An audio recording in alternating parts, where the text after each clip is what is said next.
Hey everybody, it's Naomi Hadaway from the I Am a Triangle community, and we are here for another interview with someone that I think you should know about. This is Jeff Kirschner. How are you? I'm well, Naomi. How are you? I'm really, really great. Thanks for doing this. So Jeff, you are the creator of this amazing thing called Litterati. I heard about Litterati from your TED talk, and it's this beautiful app that allows people to change the world. Can you tell us a little bit about it? We are a community that's crowdsourced cleaning the planet, one piece of litter at a time. And through that process, collecting quite a bit of data. We're starting to understand what's on the ground and where it's located. And the whole idea is that, individually you can make a difference, but together is where we create an impact. That's so cool. And what's really great about it is it's literally cleaning up the planet. It's as simple as having the app when you're out on your daily whatever, walk, to work, at work, school, finding litter, photographing it, tagging it, and then disposing of it, right? It's that simple. Precisely. And I think one of the things that's been most interesting for us is traditionally you've had people who have done coastal cleanups or neighborhood litter walks. There have been people doing this for many, many years, but they have felt isolated, right? If you pick up a bottle cap in Seattle and I pick one up in Seoul, traditionally those have been quiet, isolated acts. You and I don't know each other exist.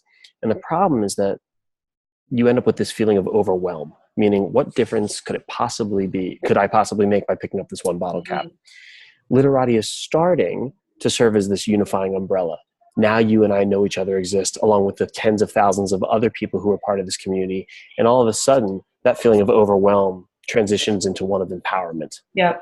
And I think that there's also something in the human psyche that wants acknowledgement for that bottle cap. I saw it, I didn't walk by it, I did something about it. And I think that one of the things that the Triangle community knows so well is that when you are with like-minded people who share the same belief systems, you're empowered to do more. So I think that probably is the same with the Litterati community. I think you're absolutely right, because it comes back to community. I know I'm not in this battle alone. Mm-hmm. There are people taking the same simple action that I am, and it's contributing to a greater common good. Absolutely. So one of the things that we had talked about previously is the fact that for the I Am a Triangle community, we move a lot. We have itchy feet every 2 to 3, sometimes 4 years. Our entire community moves to a new location, and sometimes place attachment, loving the place where you live, feeling like you have an opportunity to give back is something that's difficult. And add to that, volunteering is hard. It's hard to find a place that accepts your hours that you're available. And it almost seems like Litterati is a really perfect fit for our community to explore. The community has now gotten to 114 countries. So what's great, and we're just getting started. And what we found is that because it's so simple, it invites people to take an action quickly without having to think too much about it. And, litter is one of those things, let's be honest, it's a massive problem that impacts every single one of us around the world, no matter where you are. And it impacts the economy, affects the environment, it degrades our communities, our pride, it kills wildlife and is now poisoning the food system. And, today's problems are solved with data and really by understanding the problems. And strangely, this is one pandemic that has virtually none. And so if we talk about crowdsourced cleaning the planet. If we can, as a community, begin to not only clean the planet, but understand the nature of the problem while doing that, we think we have the right recipe for starting to really become a much more sustainable, healthier, and cleaner place to live. Yeah, I love that. And I think that it also, like you were talking about before, when two people know each other, know that each other are doing the good work, it just expands so greatly. Is there any limits to it? It seems super kid friendly. Can anyone, it's just as simple as downloading the app and getting started, right? Correct. And I love the fact that you brought up kids, because two things. One, we've started working with a ton of schools around the world, and we've created a very simple sort of educational guide, if you will, to give teachers who we know are limited with their time and limited with their resources, but just a very simple, here's how you get started. The bigger reason I'm excited about kids is frankly, if you're going to create long-term transformative Yes. change, there's It's no gotta be better place good. to start, Yeah, right? absolutely. And- Go ahead. Please.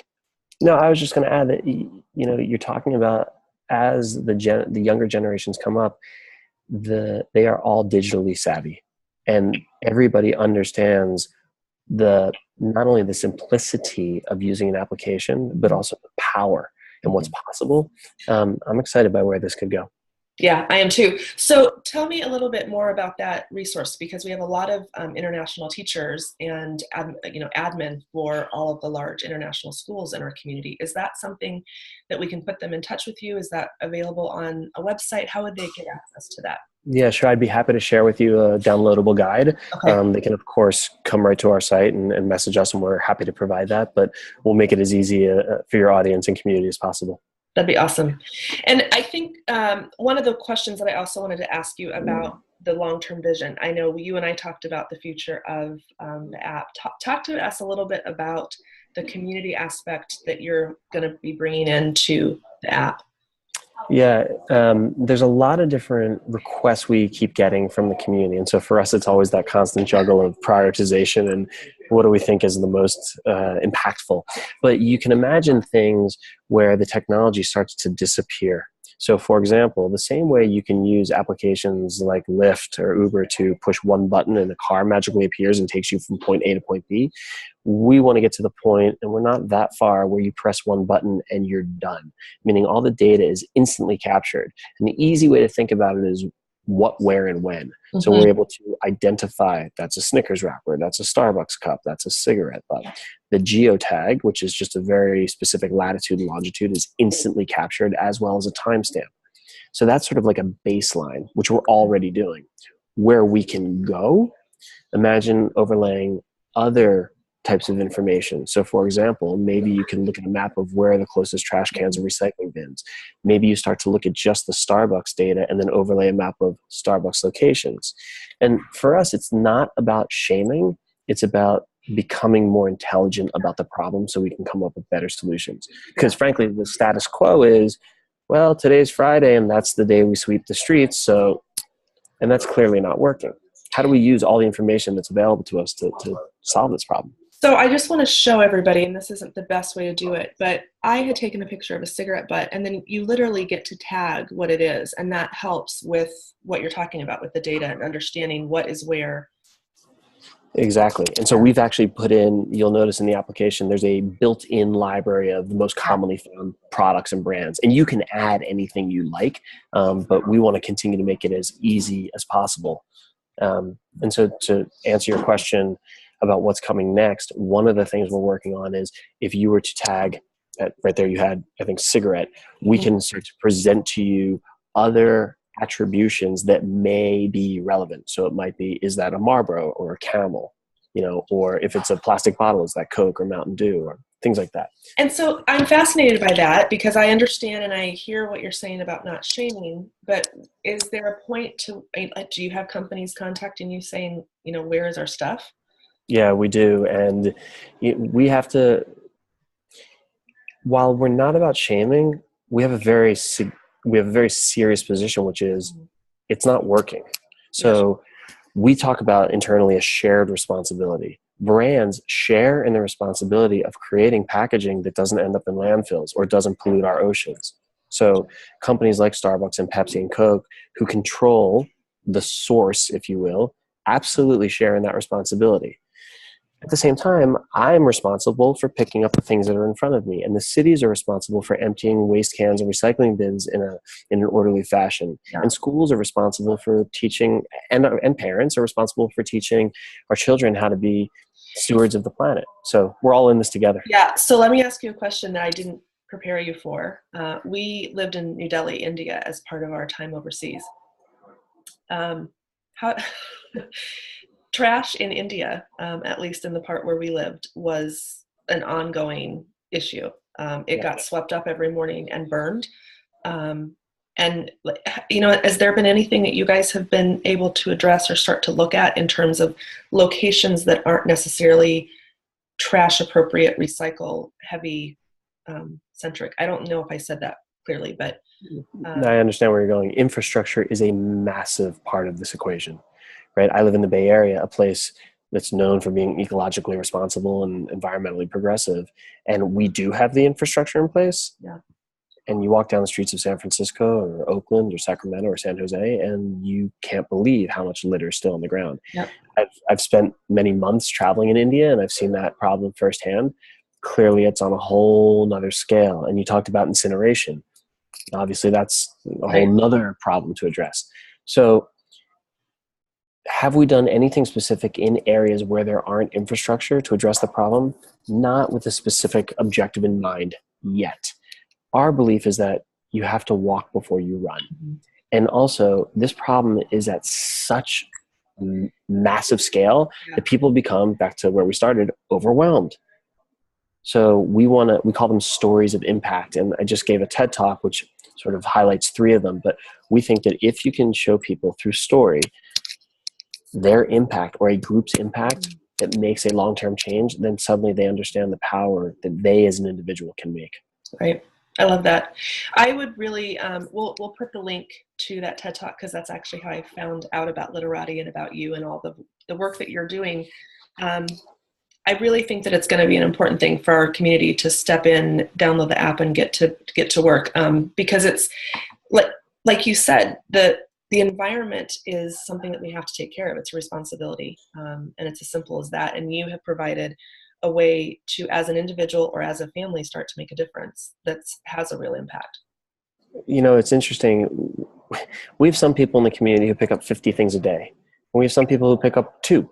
And our attitude is, that's great. Whatever makes you as an individual comfortable in participating, you're part of an existing community that is growing rapidly. And that's how we're really going to start to solve this problem, when you layer on top all the information that's being collected.